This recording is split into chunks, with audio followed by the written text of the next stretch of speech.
Ahmedabad plane crash के पीछे एक मेजर गलती सामने निकल कर आ रही है शुरुआती एनालिसिस के हिसाब से। अगर आप प्लेन के इस फुटेज को गौर से देखोगे तो इसमें आप 3 अनयूजुअल चीजें नोटिस करोगे। नंबर 1, इस प्लेन के विंग्स रिट्रैक्टेड है यानी कि स्ट्रेट है।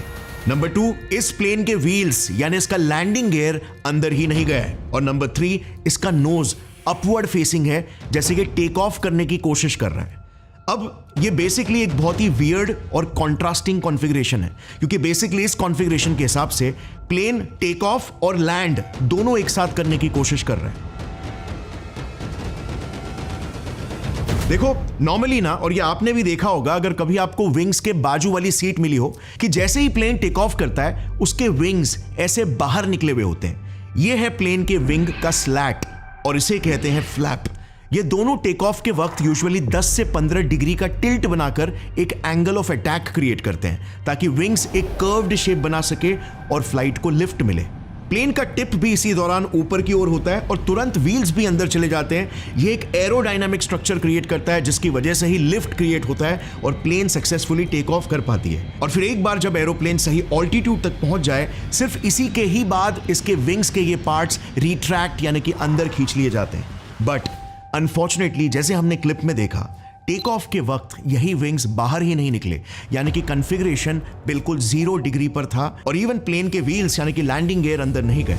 अब मेन वीडियो भी काफी ब्लर है, फोटोज भी क्लियर नहीं है, सो ये भी बिल्कुल पॉसिबल हो सकता है कि मे बी विंग्स ज्यादा नहीं, मे बी 5 डिग्री का टिल्ट बना रहे हो, जो सेटिंग भी काफी सारे पायलट चुनते हैं। बट अभी के लिए क्योंकि कई सारे एक्सपर्ट्स फ्लैप्स को ऑलमोस्ट फ्लैट बता रहे हैं, and every pilot I've spoken to says this looks like a clean configuration, which means the flaps that you see in that first picture are actually retracted here.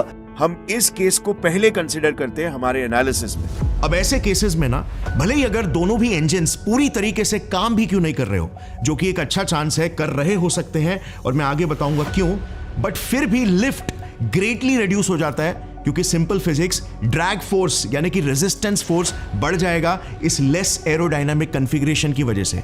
Plus अगर तापमान भी बहुत ही गर्म हो, जो कि उस दिन था 40 डिग्रीज था, तो इसमें लिफ्ट करना और भी ज्यादा मुश्किल हो जाता है क्योंकि हॉट एयर की डेंसिटी कम रहती है जो इफेक्टिवली लिफ्ट को प्रोवाइड नहीं कर पाती। और इनफैक्ट ऐसे केसेस में तो विंग्स को भी 20 से 25 डिग्रीज तक टिल्ट करना आइडियल रह सकता है।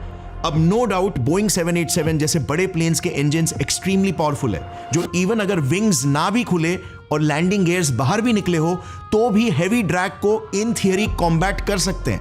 वो फ्लैट विंग्स के साथ भी टेक ऑफ कर सकते हैं, बट इसके लिए आपकी स्पीड को एक्स्ट्रा फास्ट होना पड़ेगा, जो क्रिएट करता है एक लंबा सा रनवे।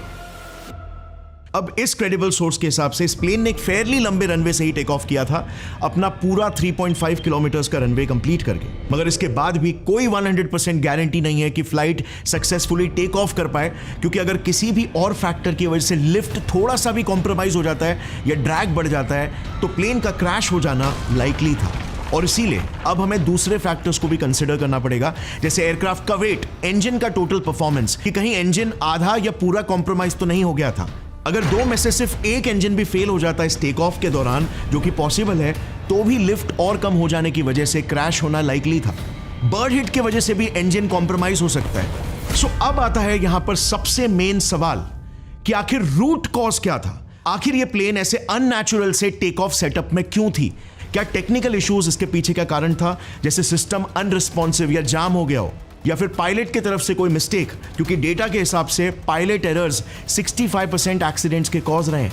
वेल, थोड़ा रिसर्च करने पर मैंने देखा कि पास्ट में भी 2 बड़े बड़े प्लेन क्रैशेस बिल्कुल सिमिलर ही तरीके से हो चुके हैं। सो उन क्रैशेस में आखिर क्या प्रॉब्लम निकल कर आई थी इन्वेस्टिगेशन के बाद, शायद वो केसेस हमें थोड़ी और इंफॉर्मेशन दे सके।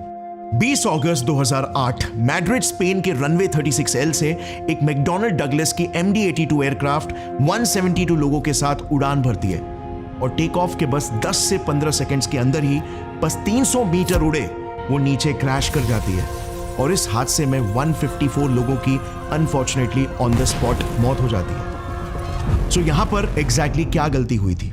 वेल, अहमदाबाद वाले प्लेन की ही तरह यहां पर भी विंग्स के स्लैट्स और फ्लैप्स नहीं खुले थे और विंग का पोजीशन एकदम फ्लैट था। नंबर 2, पायलट की एक बड़ी गलती सामने निकल कर आई। पायलट ने मे बी डिस्ट्रैक्शन की वजह से कंपलसरी चेकलिस्ट के एक इंपॉर्टेंट स्टेप को फॉलो नहीं किया था स्लैट्स और फ्लैप्स को वही 10 से 15 डिग्री के एंगल पर सेट करना। अब इसमें एक टेक्निकल इशू भी हुआ था। बेसिकली प्लेन के मेंटेनेंस के समय एक पार्ट रिले R25 सिस्टम को डिसेबल कर दिया गया था ओवरहीटिंग के एक इशू को फिक्स करने के लिए, मगर किसी को भी यह नहीं पता था और मैकेनिक्स के प्रोसेस में भी ये नहीं लिखा गया था, ना ही उन्हें सिखाया गया था कि ये रिले R25 सिस्टम एक सिक्योरिटी अलार्म के साथ भी कनेक्टेड था जो बजना चाहिए था अगर कभी पायलट्स ने बाय मिस्टेक चेकलिस्ट के किसी स्टेप को स्किप कर दिया हो। मगर अनफॉर्चुनेटली इकलौते एरर करेक्शन मैकेनिज्म के डीएक्टिवेट होने की वजह से अलार्म भी नहीं बजा और चेकलिस्ट भी फॉलो नहीं हुआ था और प्लेन ऐसे ही फ्लैट विंग्स के साथ टेक ऑफ कर ली। और इसी वजह से हुआ ये कि 4.3 किलोमीटर्स के लंबे से रनवे होने के बावजूद भी प्लेन सिर्फ 40 से 50 फीट तक ही लिफ्ट कर पाई और 300 मीटर दूर जाकर क्रैश कर गई। CIA-IAC के इन्वेस्टिगेशन रिपोर्ट के हिसाब से वो सिर्फ लगभग 250 किलोमीटर्स पर आवर की ही स्पीड को रीच कर पाई, जबकि फ्लैट विंग्स में टेक ऑफ करने के लिए हेवी ड्रैग को काउंटर करने के लिए एक प्लेन को at least around 380 kilometres per hour की स्पीड चाहिए होती। आई एम टॉकिंग अबाउट उस पर्टिकुलर प्लेन के कॉन्फ़िगरेशन के कॉन्टेक्स्ट में जो क्लियरली अचीव नहीं हो पाया और इसीलिए प्लेन क्रैश हो गई। अब अहमदाबाद केस में एयर इंडिया AI-171 की टेक ऑफ स्पीड कितनी थी पता है, और इसे फ्लैट विंग्स में टेक ऑफ करने के लिए कितनी स्पीड चाहिए थी? ये डेटा डिस्क्लोज करने से पहले जल्दी से एक सिमिलर केस पर नजर डालते हैं, एक क्रैश जो 1987 में अमेरिका के डिट्रॉइट शहर में हुआ था। मैकडॉनल्ड डगलस DC-982 प्लेन थी। 31 डिग्री सेल्सियस का हॉट वेदर था और प्लेन हेवीली लोडेड थी अपने मैक्सिमम कैपेसिटी के करीब तक। 2.5 किलोमीटर्स के रनवे से टेक ऑफ किया। वंस अगेन विंग्स नहीं खुले, उसने रिक्वायर्ड लिफ्ट और स्पीड अचीव नहीं किया और 40 से 50 मीटर के ऑल्टीट्यूड और 800 मीटर्स की दूरी तय करके वो क्रैश कर गई। इस हादसे में कुल मिलाकर 156 लोगों की मौत हो गई और गलती क्या थी? Once again human error and failure of alarm system. अच्छा, अहमदाबाद वाले बोइंग 7878 ड्रीमलाइनर में एक बहुत ही स्ट्रॉन्ग अलार्म सिस्टम होता है जो बेसिकली मैनुअली ओवरराइड किए बिना प्लेन को टेक ऑफ करने ही नहीं देगा। ऑफ कोर्स टेक्निकल ग्लिच या इम्प्रॉपर मेंटेनेंस की वजह से डीएक्टिवेट हो गया हो। अगर आप एनालाइज करोगे ना तो ये दोनों भी नॉर्थ वेस्ट और स्पैनर एयरलाइंस वाले केस और अहमदाबाद क्रैश वाले केसेस बहुत ही ज्यादा मैच करते हैं। इसमें बस सिर्फ कुछ ही की डिफरेंसेस है। इन की डिफरेंसेस को मैं फटाफट एक एक करके लिस्ट करता हूं ताकि इस मामले में थोड़ा और डीप जा सके। नॉर्थ वेस्ट और स्पैनर वाले प्लेन्स हवा में सिर्फ 50 फीट तक के ऊपर लिफ्ट गेन कर पाए और 1 किलोमीटर के अंदर ही 15 से 20 सेकंड्स तक फ्लाई करके नीचे गिर गए। मगर दूसरी तरफ एयर इंडिया AI-171 पूरे 625 फीट तक लिफ्ट हुआ, 30 सेकंड्स तक इन एयर रहा और फिर 2.5 किलोमीटर तय करके क्रैश कर गया। 30 सेकंड्स इन एयर। ये इनके ट्रैजेक्टरीज का आप ग्राफ देख सकते हो। देखना AI-171 का ज्यादा स्ट्रॉन्ग टेक ऑफ था। अब इस डिफरेंस के पीछे क्या एक्सप्लेनेशन हो सकता है? वेल, मेरे एनालिसिस के हिसाब से इसके 2 पॉसिबल एक्सप्लेनेशंस हो सकते हैं और ये मैं प्योरली सिर्फ एग्जिस्टिंग इंफॉर्मेशन, पास्ट के केसेस और फिजिक्स की मेरी अंडरस्टैंडिंग के बेसिस पे बोल रहा हूं, क्योंकि अभी भी क्रैश के बाद सिर्फ एक ही दिन गुजरा है और सारे डिटेल्स निकलना बाकी है इन्वेस्टिगेशन के बाद। सबसे पहले तो देखो, AI-171 एक बोइंग का 7878 ड्रीमलाइनर था जिसका इंजन इन दोनों एयरक्राफ्ट से एटलीस्ट 3 गुना ज्यादा पावरफुल है, प्लस इसका विंग स्पैन भी ज्यादा बड़ा है। मतलब ये कम डिस्टेंस के रनवे में भी पोटेंशियली ज्यादा लिफ्ट गेन कर सकता है। इस वजह से शायद ये ज्यादा हाई जाकर ज्यादा डिस्टेंस कवर कर पाया, बट क्योंकि इसकी स्पीड काफी नहीं थी इसीलिए 625 फीट पहुंचते ही ये डिसेंड करने लग गया। दूसरा एक्सप्लेनेशन ये हो सकता है कि शायद AI-171 के एक या दोनों इंजन्स फेल हो गए थे, जिस वजह से इसने इनिशियली तो स्ट्रॉन्ग लिफ्ट लिया मगर इंजन फेल होते ही ये कोलैप्स भी कर गया। अब एक एयरक्राफ्ट के एक इंजन फेल होने की संभावना 1 in 3.5 लाख होती है और दोनों इंजन एक साथ फेल होने की 1 in 100 करोड़ होती है। बट यहां पर क्योंकि विंग्स खुले ही नहीं थे तो अगर एक भी इंजन खराब हो जाता तो भी प्लेन का क्रैश होना लाइकली था। अच्छा, एक और एक वीडियो बहुत ही रिसेंटली निकला है। इसमें ये जो आवाज आप सुन सकते हो ना, एकदम शार्प सी,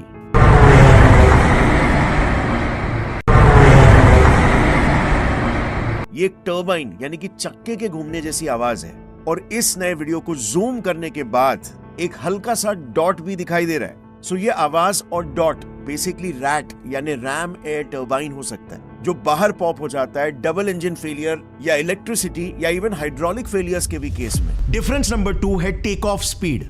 स्पैनर और नॉर्थ वेस्ट एयरक्राफ्ट्स को नॉर्मली फ्लैप्स को 10 से 15 डिग्री खोल के टेक ऑफ करने के लिए एटलीस्ट 250 किलोमीटर पर आवर की स्पीड जनरेट करनी पड़ती है, और फ्लैट विंग्स में 380 किलोमीटर पर आवर की स्पीड, जो कि टिपिकल रनवेज में इम्पॉसिबल है क्रिएट कर पाना। But AI-171 aircraft last communication से पता चला कि 625 फीट तक पहुंचने तक उसकी स्पीड 322 किलोमीटर पर आवर थी, मगर क्योंकि विंग्स फ्लैट थे और लैंडिंग गियर भी निकला हुआ था, तो इस बढ़ते ड्रैग की वजह से उसे एटलीस्ट 450 किलोमीटर पर आवर की स्पीड हासिल करनी थी और ऊपर क्लाइंब करने के लिए, जो वो अचीव नहीं कर पाया। इसके सारे कैलकुलेशंस बाय द वे मैंने डिस्क्रिप्शन में रेफरेंस लिंक्स के साथ दे दिए। अब बात करते हैं डिफरेंस नंबर 3 की। पहले के दोनों स्पैनर और नॉर्थ वेस्ट एयरलाइन क्रैशेस में नीचे गिरते वक्त प्लेन का एक विंग एक साइड में टिल्ट हो गया था। अहमदाबाद के केस में जैसे आप देख सकते हो ऐसा नहीं हुआ, प्लेन काफी स्टेबलाइज लग रहा है नीचे जाते हुए। अब इसके पीछे भी दो एक्सप्लेनेशंस हो सकते हैं। पहला कि मॉडर्न 787 जैसे एयरक्राफ्ट्स विंग स्टेबलाइजेशन जैसे एडवांस फीचर्स के साथ आते हैं, जिस फीचर ने शायद AI-171 को वॉबल होने से बचाया। दूसरा कि शायद इंजन ही बंद हो गया हो, तो विदाउट फॉरवर्ड थ्रस्ट वॉबल होने का सवाल ही नहीं आता अगर नोज ऊपर की तरफ पॉइंट कर रहा हो तो। सो ये सारे केसेस को एनालाइज करके based on current data we have, मुझे पर्सनली दो फेटल पॉसिबिलिटीज लग रही है। या तो ह्यूमन एंड और टेक एरर की वजह से फ्लैप्स नहीं खुले, या फिर एक या दोनों इंजन्स ये एक साथ बंद हो गए। एयरक्राफ्ट के वीडियो में कोई भी स्पार्क, फ्लेम या स्मोक इंजन से आते हुए हमें नहीं दिख रहा है। नंबर 2, एयर क्रैश के इकलौते सर्वाइवर ने भी अपने इंटरव्यू में बताया कि इंजन के रेस करने की बढ़ती हुई आवाज सुनाई दे रही थी।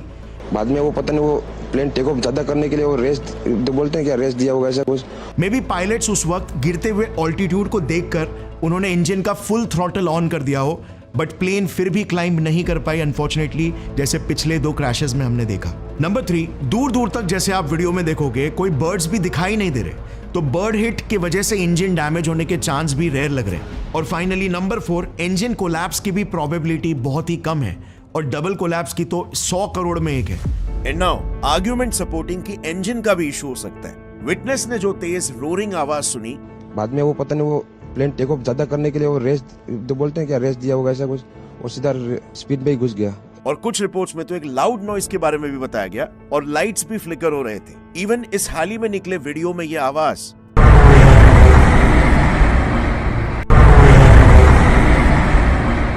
ये भी बिल्कुल हो सकता है कि दोनों इंजन फेल हो गए हो, या फिर इलेक्ट्रिसिटी या हाइड्रोलिक्स का इशू आ गया हो, जिस वजह से रैट डिप्लॉय हो गया, explaining the loud noise and light flicker. क्योंकि रैट ऑफ कोर्स इंजन से इतनी इलेक्ट्रिसिटी नहीं प्रोवाइड करता। अब एग्जैक्ट प्रॉब्लम इसमें क्या थी, इस पर इन्वेस्टिगेशन अथॉरिटीज ने काम चालू कर दिया है, और कुछ ही मंथ्स में एक प्रॉपर डिटेल्ड रिपोर्ट पब्लिश ये करेंगे। प्लेन के 2 ब्लैक बॉक्सेस में से एक को कल ही सक्सेसफुली रिट्रीव भी कर लिया गया। एक ब्लैक बॉक्स बेसिकली 2 बॉक्सेस का एक सेट होता है जिन्हें सेपरेटली रखा जाता है एक प्लेन में। एक बॉक्स का नाम होता है कॉकपिट वॉइस रिकॉर्डर, जिसमें सारा कॉकपिट का ऑडियो रिकॉर्ड किया जाता है, जैसे पायलट्स का आपस में कॉन्वर्सेशन, सिस्टम के अलर्ट बीप्स या फिर वार्निंग साउंड्स, इंजन का साउंड एटसेट्रा। दूसरे बॉक्स का नाम होता है फ्लाइट डेटा रिकॉर्डर, जो बेसिकली फ्लाइट के सारे टेक्निकल डिटेल्स को रिकॉर्ड करता है, जैसे altitude, air speed, engine performance, electrical systems का स्टेटस, विंग पोजीशंस का स्टेटस एटसेट्रा, जो भी क्रैश से पहले था।